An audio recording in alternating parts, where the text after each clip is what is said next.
खून की प्यास पार्ट 2।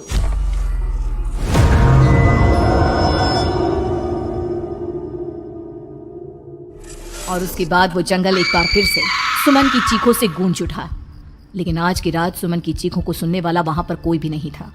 अगर वहां पर कोई मौजूद था तो बस हरिया, जो कि अब एक भेड़िए में बदल चुका था। सुमन के बालों को पकड़कर घसीटते हुए वो जंगल के बीचों बीच एक जगह पर ले जा रहा था। अगली सुबह गांव में।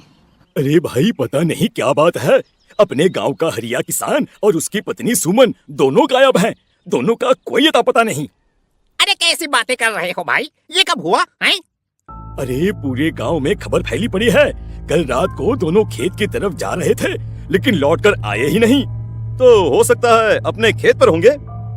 पूरा गांव ढूंढ कर आया है भाई। जानते हो क्या मिला वहाँ पर?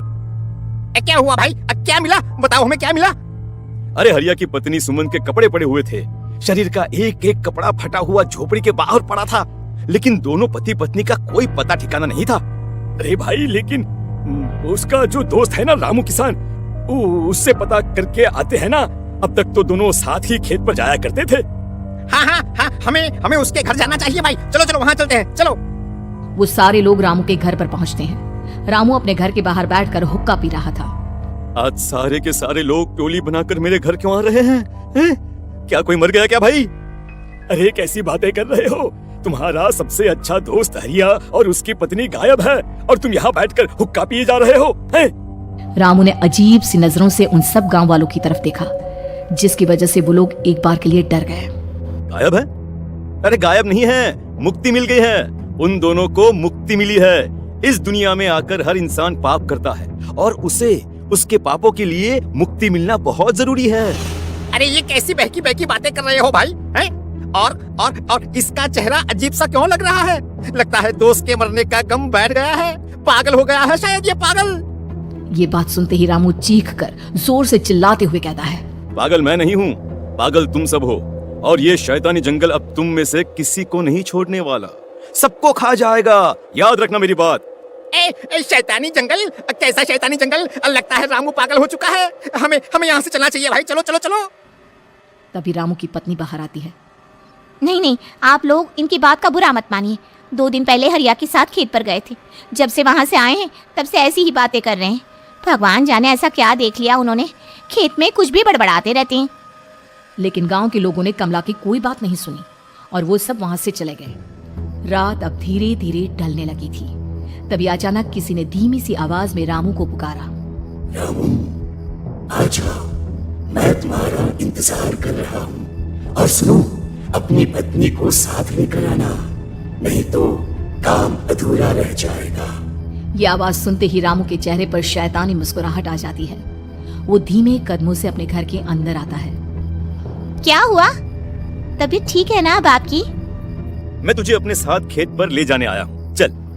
मैं तुम्हारे साथ कहीं नहीं जाने वाली।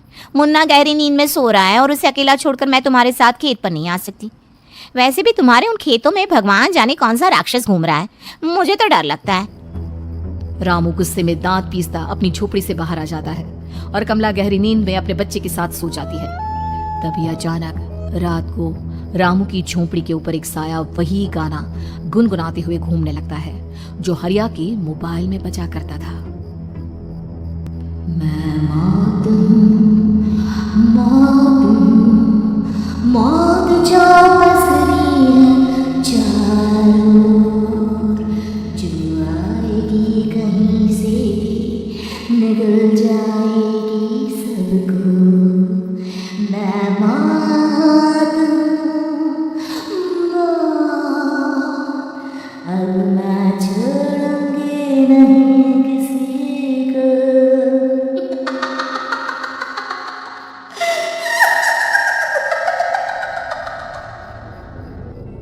ये आवाज सुनकर रामू की पत्नी कमला की आंख खुलती है और वो देखती है कि उसका मुन्ना अपनी जगह से गायब था। कमला चीखते हुए बाहर दौड़ कर आती है। वहां पर उसने देखा कि रामू ने अपने बच्चे को झोपड़ी के बाहर एक पेड़ से उल्टा लटकाया हुआ था और उसका बच्चा चीख चीख कर रो रहा था। वहीं दूसरी तरफ एक साया बच्चे के ठीक नीचे आग जलाकर उसके चारों तरफ हैवानों की तरफ नाच रहा था।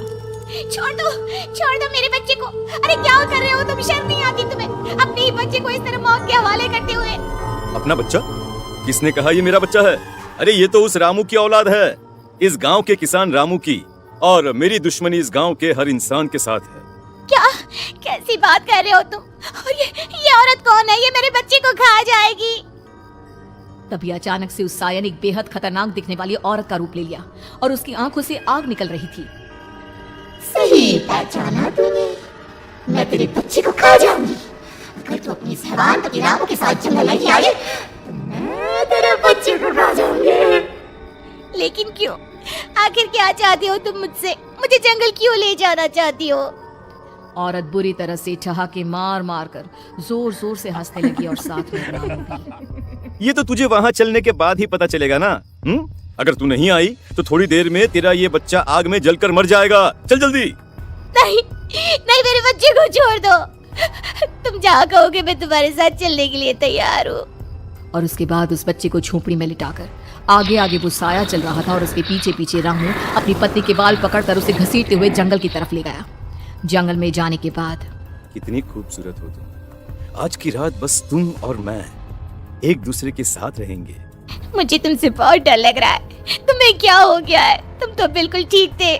वो होगा जो हमारे बीच होना चाहिए। तो आओ आओ अपने आप को मेरे हवाले कर दो।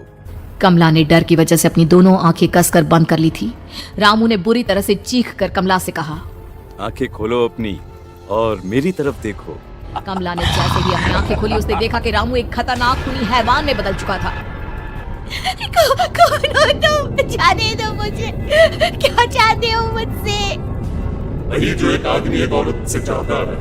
मैं तुम्हारा पति रामू नहीं बल्कि इस जंगल का एक भेड़िया हूँ और आज की रात तुम्हारे खून से अपनी प्यास बुझा जाऊंगा। और उसके बाद वो जंगल कमला की दर्दनाक चीखों से गूंज उठा। अगली सुबह कमला के कपड़े भी जंगल में उसी तरह पाए गए जैसे कि सुमन के पाए गए थे। इस घटना के बाद पूरे गांव में दहशत का माहौल था। अपने माँ बाप की मौत और गांव में हो रहे इस तरह की घटनाओं की खबर सुनकर किशन शहर से गांव लौट आया था। अपने माँ बाप की बेदर्द मौत की वजह से वो बहुत परेशान था। तभी अचानक उसे अपने घर में खाट के नीचे पड़ा हुआ वो मोबाइल फोन मिला जो उसने अपने पापा हरिया को गिफ्ट किया था। अरे कितने प्यार से पापा के लिए मोबाइल फोन लेकर आया था। इसे एक दिन भी काम में नहीं ले पाए। और आखिर कौन है जो गांव में इस तरह की हत्याएं कर रहा है? क्या है इन सब के पीछे? क्या है? मुझे पता करना ही होगा, वरना एक दिन पूरा का पूरा गांव खाली हो जाएगा। इस गांव में एक भी जिंदा इंसान नहीं बचेगा। गांव के लोगों की मदद करने के इरादे से किशन अपने गांव से दूर एक दूसरे गांव में बहुत बड़े तांत्रिक के पास मिलने के लिए गया। तांत्रिक बाबा, अब आप ही कुछ उपाय बता सकते हैं। भगवान जाने हमारे गांव को किसकी नजर लग गई है। नजर नहीं लगी है, किसी ने तुम्हारे गांव को बद्दुआ दी है। किसी सताई हुई आत्मा का प्रकोप है और अब वो पूरे गांव में किसी को नहीं छोड़ेगी जब तक उसकी आत्मा को शांति नहीं मिल जाती। अरे लेकिन ऐसा कौन है बाबा? किसकी आत्मा है और कैसे मिलेगी उसे शांति? मौत है मौत, कहीं से भी आएगी और सबको निकल जाएगी। इससे बचने का सिर्फ एक ही उपाय है, लेकिन उस उपाय को करना आसान नहीं होगा। जो भी उस उपाय को करने की कोशिश करेगा उसकी जान जा सकती है। भले ही मेरी जान चली जाए, लेकिन मैं अपने गांव के लोगों की जान बचाने की पूरी कोशिश करूंगा बाबा। तो ठीक है, फिर अगली अमावस की रात जैसा मैं कहता हूँ वैसा ही करना। अमावस की रात तांत्रिक के बताए अनुसार किशन अपने साथ केरोसिन लेकर जंगल की तरफ चल पड़ा। उसके हाथ में देवी के मंदिर का सिंदूर भी था। किशन जंगल के बीचों बीच पहुंचा। ये देखकर उसकी आंखें फटी की फटी रह गई। वहां एक उबलते पानी का तालाब था और कई लोगों की लाश लटक रही थी। किशन की माँ बाप की लाश भी वहीं थी। माँ, बापू, क्या हो गया? ये क्या हो गया? तभी वहां पर एक औरत और आदमी आते हैं। उन्हें देखकर किशन चौंक जाता है। गोपाल काका, आपकी तो 5 साल पहले मौत हो गई थी। और निर्मला काकी, आप? मौत तो हो गई थी, लेकिन तुम ये नहीं जानते कि हमारी मौत कैसे हुई थी। क्या कहना चाहते हैं आप? कुछ नहीं, बस ये जान लो कि अब इस गांव में कोई जिंदा नहीं बचेगा। लेकिन क्यों काकी? क्योंकि 5 साल पहले इन गांव वालों ने मुझे डायन बताकर पत्थर मार मार के मार डाला। मेरी कोई गलती नहीं थी। गांव का एक बच्चा क्या लापता हुआ, सारा इल्जाम मेरी पत्नी पे डाल दिया। और जब मैंने निर्मला की जान बचाने की कोशिश की तो मुझे भी मार डाला।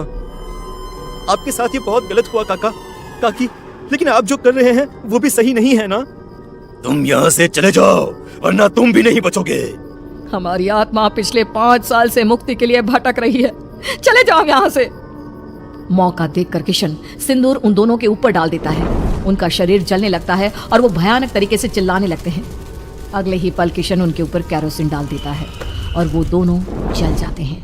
किशन अपने माँ बाप और दूसरी लाशों का अंतिम संस्कार करवाता है और अपने घर लौट आता है, लेकिन वो अभी भी इस बात से अनजान है मोबाइल अभी भी बज रहा था। मैं मौत हूँ, मौत